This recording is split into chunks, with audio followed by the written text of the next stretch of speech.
Hello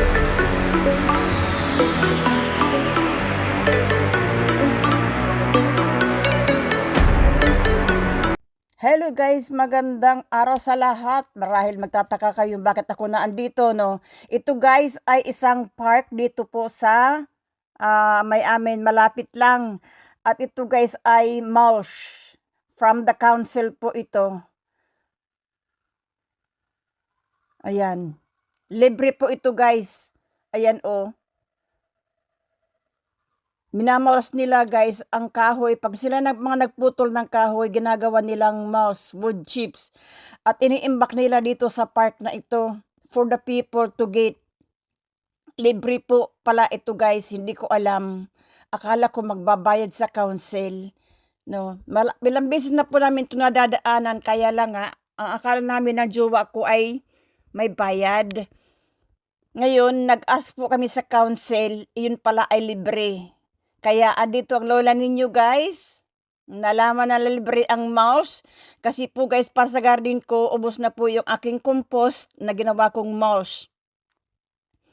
Meron din po sila guys, ano dito, soil. Tatlo kami dito. Meron dito dalawang babae, hindi ko napakita guys kasi baka ayaw nila. Ayan, yung isa umalis na, ayun. Meron din po dito guys soil. Sa bandang likod ay nabubulok na ba? Nagiging soil na siya. Ito oh. Medyo may bato-bato siya pero okay lang naman kasi may ano naman siya may lupa at saka meron siyang wood chips, mulch. Nabubulok po ito guys in the long run. Ayan, oh. Ito guys ang akin kukunin. Today, meron na nga ako na guys nakuha, nandun na sa sasakyan ko. At ito ay malawak pala ito. Ayun. Yung banda doon sa dulo guys, medyo ano pa yan, medyo fresh pa. Dito ako sa bandang kabila. Kasi, pag doon sa ano, tulad nito, oh, ano na siya, tuyo na siya.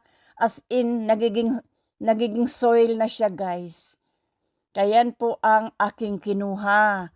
Oh, marami na po ako na andun sa kuan, sa aking sasakyan. Ito mga ganito guys, fresh pa ito.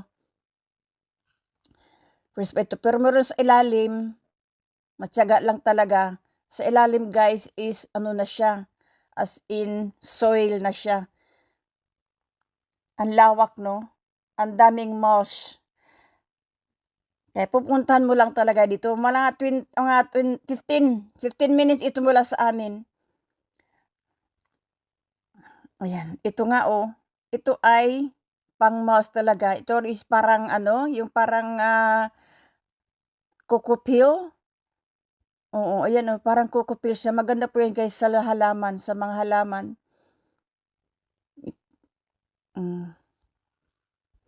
Ito, may soil dito guys. Mga nabulok na talaga. Marami pala. Hanggang doon sa dulo guys. Pero itong medyo ano pa ang kulay, medyo fresh pa siya. Itong isang ito, medyo may ano to, medyo may mga bato-bato pero okay lang ito kasi may soil naman siya. Yan ang kumuha ako dyan guys. Kaya dito ko guys kinukuha yung aking mulch. Kung wala akong compost, ito guys ang aking kinukuha. Pumunta po ako dito. Kasi libre. Ang dami hanggang doon sa dulo yan guys. Andiyan lang ang kalsado, malapit lang. Ang dami talaga. Kaya ako tuwa ako na malaman ko tong libre. Kasi nga, ayan. Alam mo naman nangangailangan tayo ng mulch. Ayan, ilang sako na guys ang nakuha ko. Ayan nga oh. Ito na nga guys. Ako ay nakakuha ng mulch. Ito ay free. Now, this morning po or today, ngayon po itong ating gagawin. Tayo po ay magtatap up sa ating garden bed ng mulch. Kasi this is the time na ako ay dito sa garden dahil this is autumn now. in a few months, we're gonna be winter very, very soon. So I wouldn't be able to go into my garden because it's gonna be cold, guys.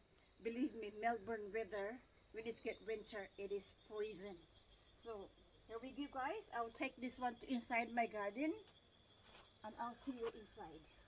All right.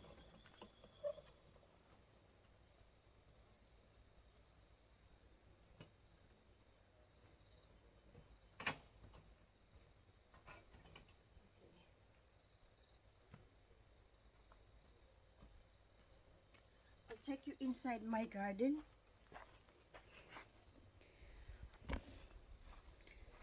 Ayan. Nag-start na nga po ako, guys, mag-mulch. Nag-start na ako mag-mulch dito sa aking garden. Oh. Ayan. Kasi marami po akong gagawin. Nag-start po ako kahapon. Ba't hindi ako nag-video kahapon, guys?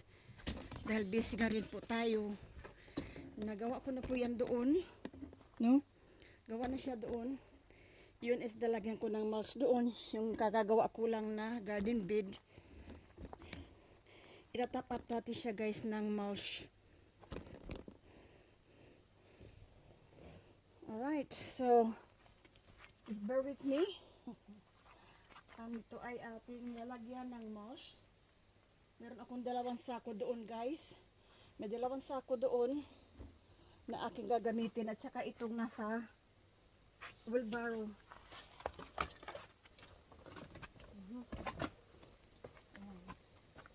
Ito, guys, ang aking gagamitin para sa pagtatap ng ating mulch.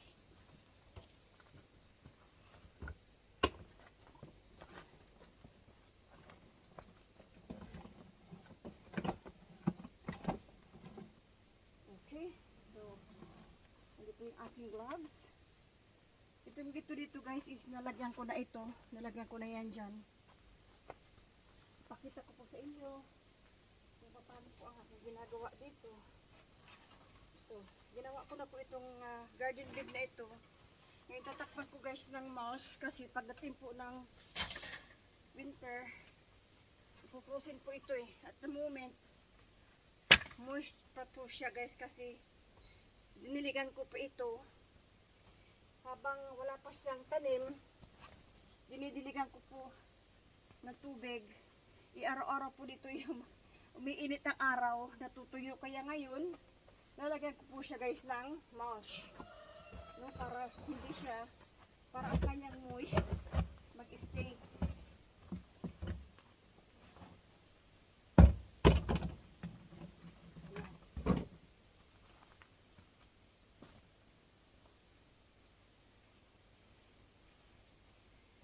This is the best time for me, guys, to be in my garden, because when it gets cold winter, I won't be able to come down here.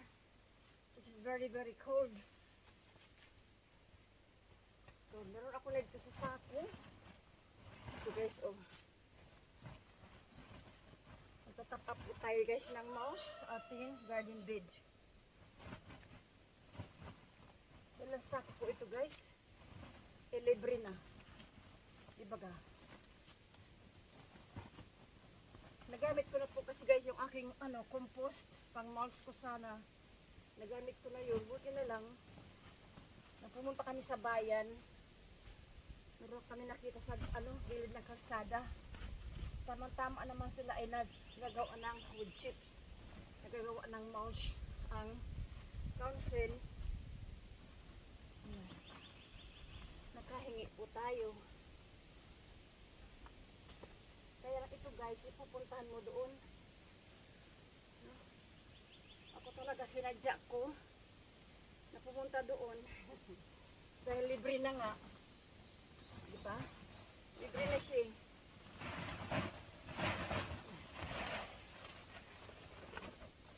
Ilan sako ito? Sila sa 10 sako siguro itong ginawa ko. Ang aking dinala doon.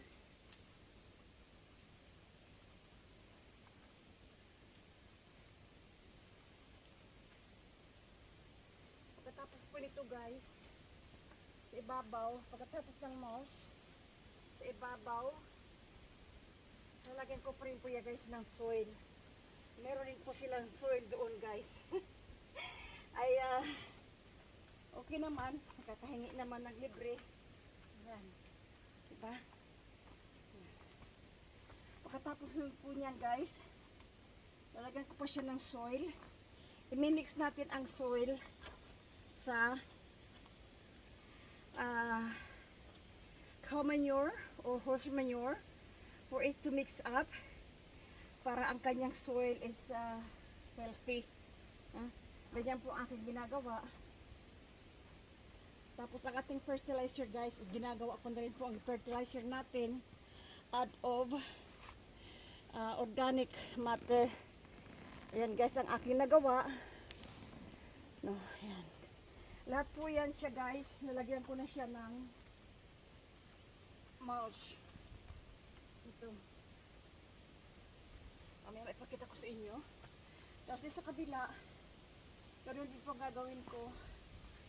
Kasi nga po, marami pa akong matambakan. Kasi maganda po, guys, pag may mulch ang ating halaman kasi mag-stay ang moist niya, hindi siya matuyo agad-agad. Itong aking nilagay na mulch, guys, ito ay wood chips at saka yung dahon na ginawa nilang mulch. Ito, guys, ay nabubulok. Nakakatulong po ito sa inyong garden. Kasi habang tumatagal siya na andyan, nabubulok po siya.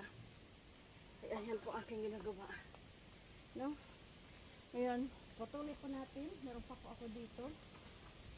Pero mga kabila, meron tayong existing na halaman doon. Meron tayong existing na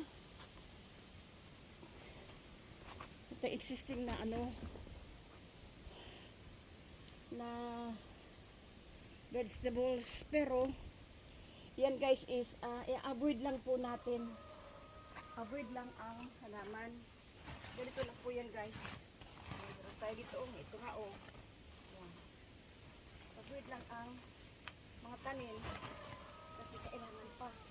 Kailangan pa nilang mabuhay. Yan. Natitix ko rin pa. Ano ko gagawin? Natitix ko pa, guys, ang aking mga garden bed. Pero ito ay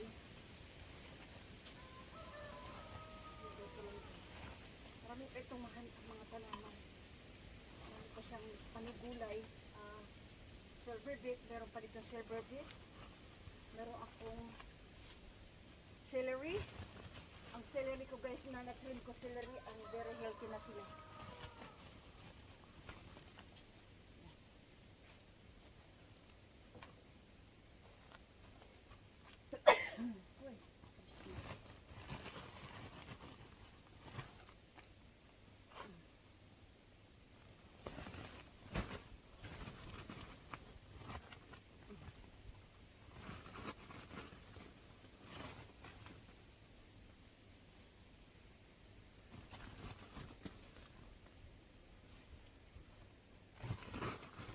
Magtataglamig talaga kasi kami, guys.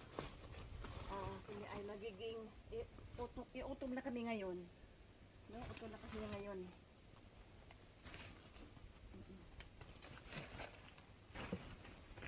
Pero siyang mga tanim, pero i-abutan natin ang mga tanim para hindi sila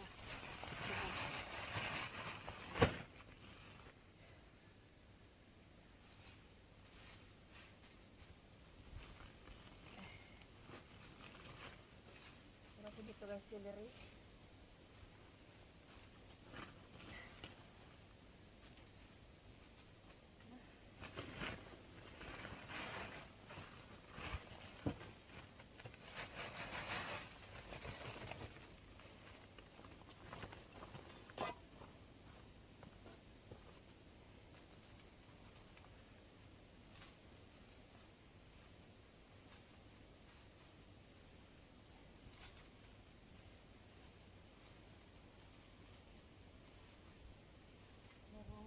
Spring onions dito.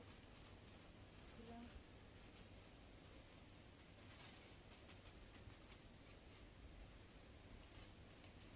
Holiday po kami ngayon, guys. Kaya bukas, ako is pupunta na naman bukas. No? You can get as much as you can, as long as you can carry it. No, you can get how many bags do you want, as long as you can carry. Meron pa ako ng isang sako, guys. Meron pa ako isang sako doon.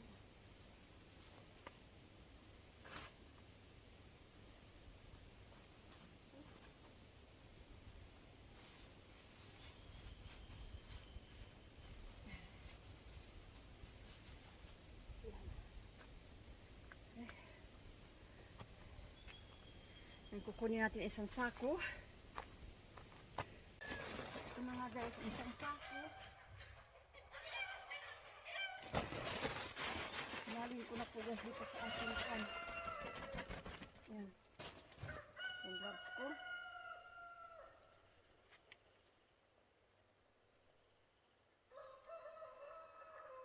Sinalin ko na sa wheelbarrow. Ayan. Almost ano na ito guys, almost soil na ito. Almost soil na siya.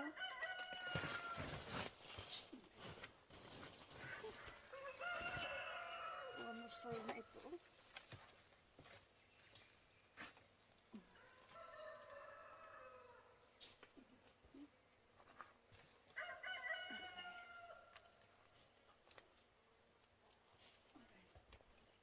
Okay.